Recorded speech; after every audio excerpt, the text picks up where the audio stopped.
Hello and welcome to the podcast of the Prison Officers Association, Britain's largest professional trade union for staff working in prisons and correctional centres, public and private mental health services trust providers, and immigration services, with nearly 35,000 members. In this episode, we look at the union's stunning win at an employment tribunal earlier this year, brought by 147 members of the Gatwick Immigration Removal Centre branch against their employer, Serco. At the heart of the issue was the right for members to engage in collective bargaining with their employer on the issue of pay. Back in 2023, Serco imposed a pay settlement rather than seeking to agree a deal with the union. In doing so, the company set themselves on a collision course with the branch. Iain Birrell, a solicitor with the POA's legal advisors Thomson's, explains. So what did the legal argument rest on? Well, it's got its origins in human rights law, this one. Article 11 protects an individual's right to join a trade union and participate in the union's activity and have it act on their behalf, and this includes collective bargaining. Signatory countries are required to provide proper protections for those rights, and the UK didn't do so originally and had to be taken to the European Court of Human Rights in a case called Wilson and Palmer before they did. Following Wilson and Palmer, the UK enacted 145B of the key piece of legislation, and that's what we used in this case. And in a nutshell, what 145B says is that if an employer agrees a collective bargaining process with a trade union, then it's obliged to see it through to the point where it genuinely believes it to have concluded.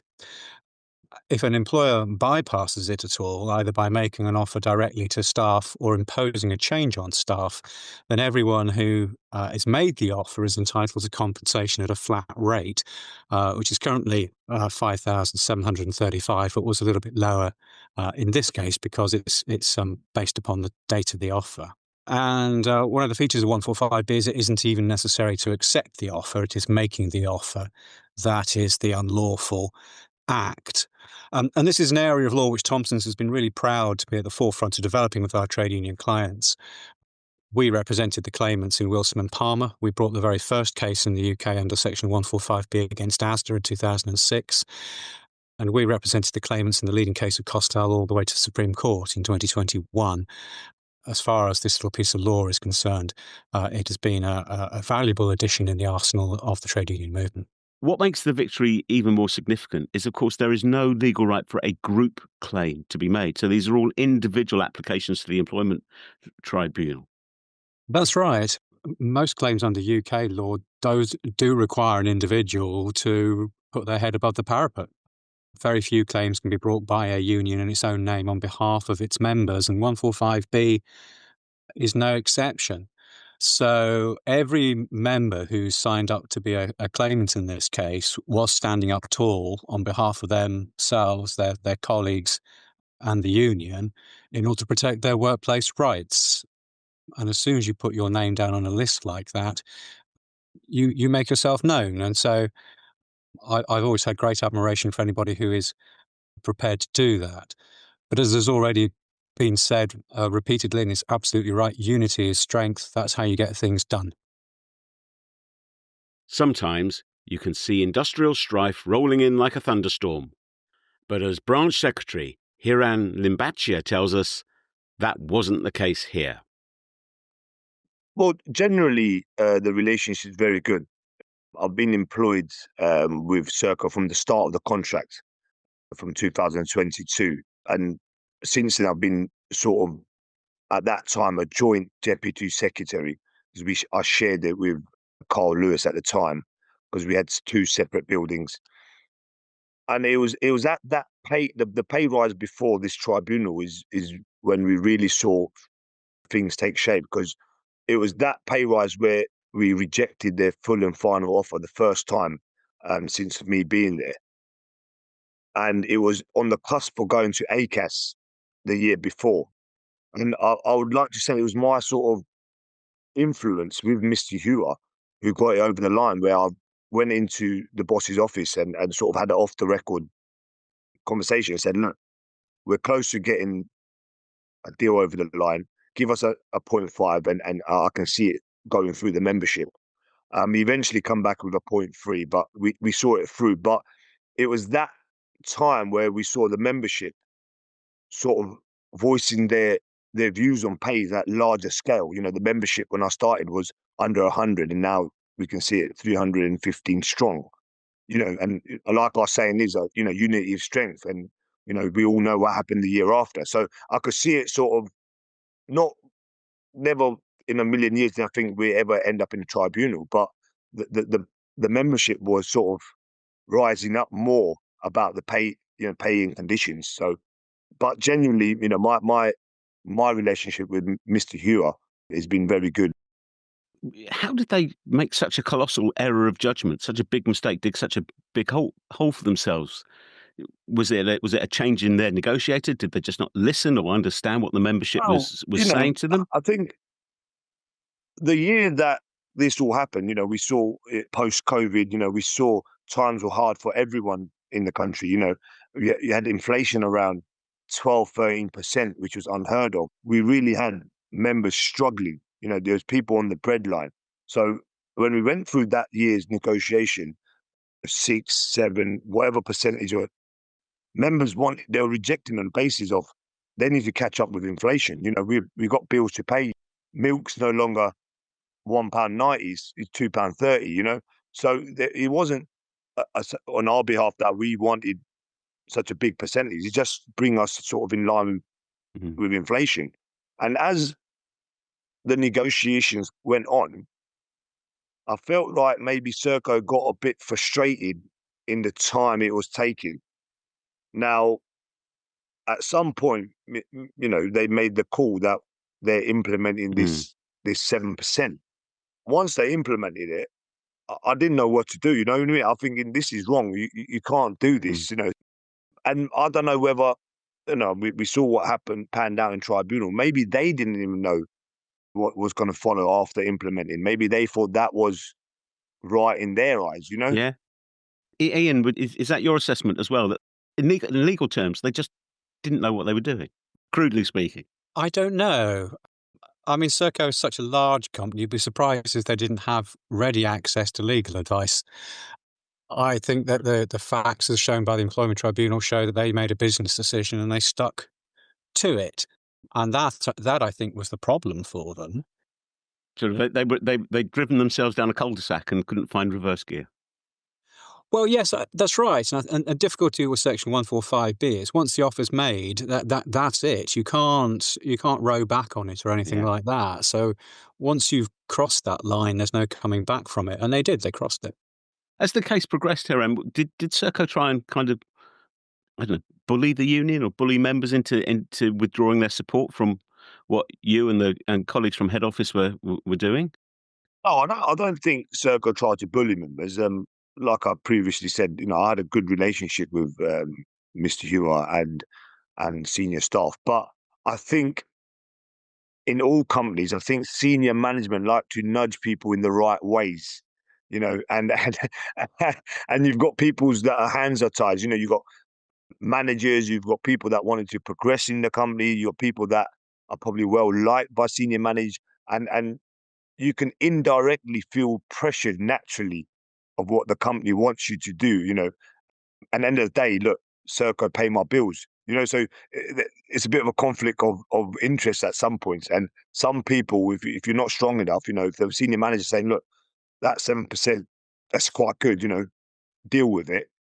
You sort of, you know, so I don't think they bullied members or anything like that. But you know, I think senior management like to nudge people the right way.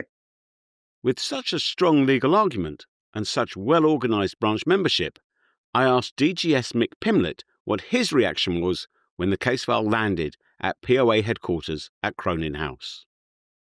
Yes, so I think it's important to look back on the history. So when Serco took over the running of Gatwick Immigration Removal Centre, it was a TUPE transfer. As part of that TUPE transfer, a recognition agreement was drawn up between Serco and the POA. That was signed off by the director, Mr. Hewer, and Steve Gillan at the time. All signed up, no problems. And as Heran said, there was a good relationship. We were consulted on all issues regarding health and safety, security, PPE, and so on and so on.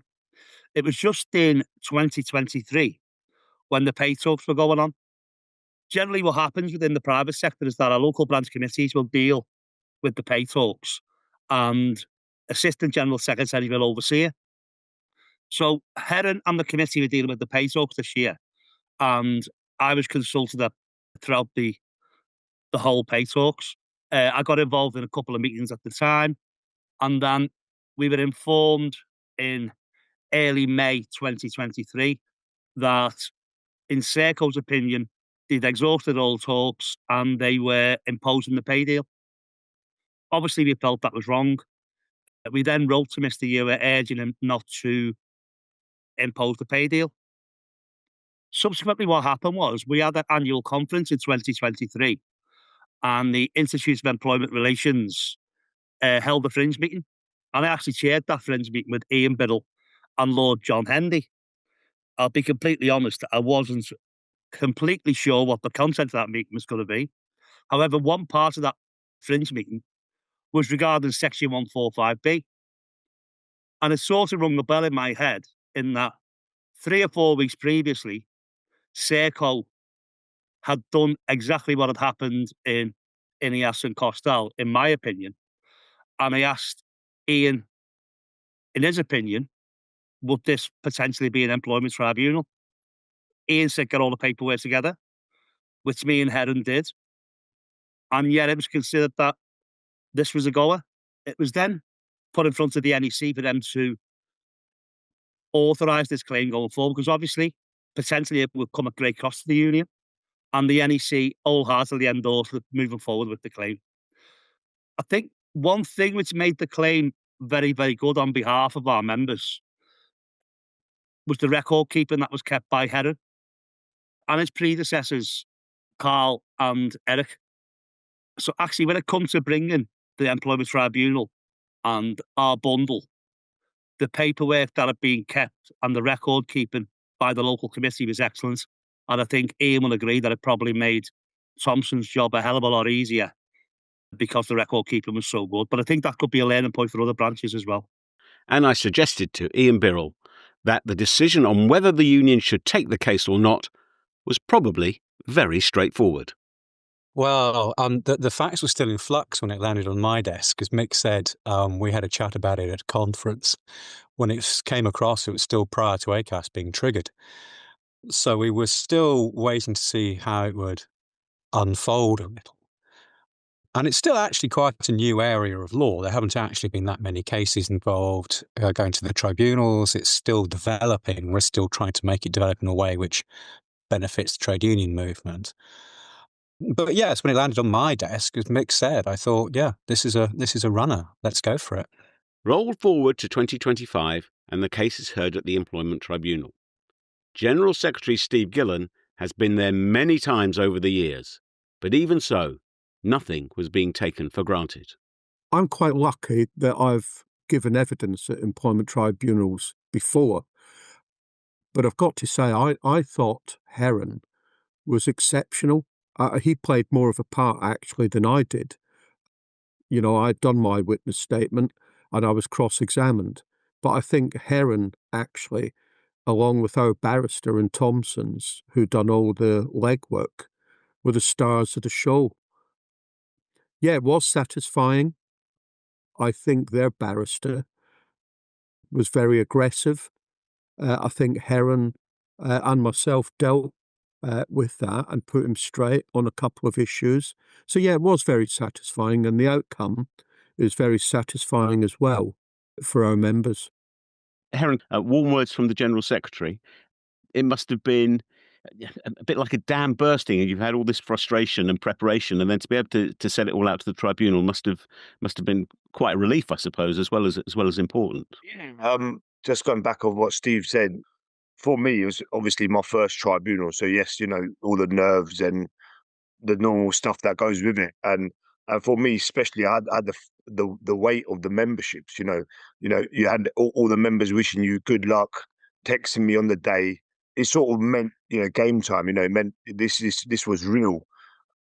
But obviously, I was supported by the legal team, Camille and Iain, And it's a funny story because Iain was always there from the start, and even the night before the tribunal, we had a bit of issues with my statement, and I'm sure he's not going to be happy about sharing that experience with you. But it was reassuring. Steve Gillan, General Secretary, was giving me reassurance every time in WhatsApp, sending me nice text message saying good luck, well done, and seeing him on screen was real help.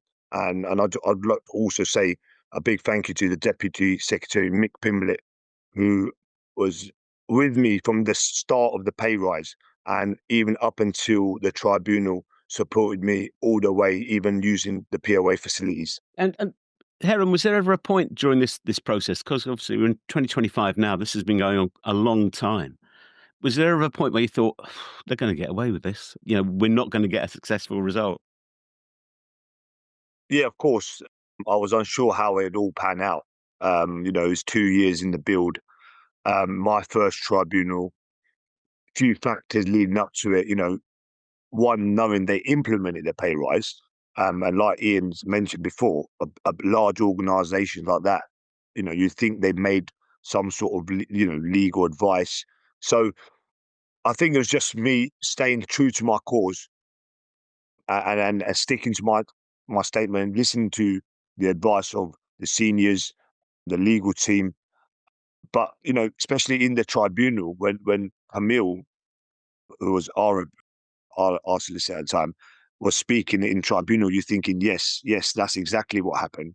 But then you had their solicitor speaking in court, and I'm sitting there going, hang on a minute, he's got a point there. So you sort of like, because, we're not legal professionals, only probably Iain maybe had a real clue of what's going on. I'm sitting there every time they spoke thinking, yeah, that's a good point, So I was just unsure how it's going to pan out, and I think we just had to believe in what we believed in, that we're right, and then see what happens. I asked National Chair Mark Fairhurst about the key ingredients to this success, and he was clear that a well-organised and led membership was vital. Yeah, definitely unity is our strength, and Heran and his colleagues and his members were determined to give this a real good go, and we had the backing of Thomson's, and obviously the NEC were up for it, so that made a big difference.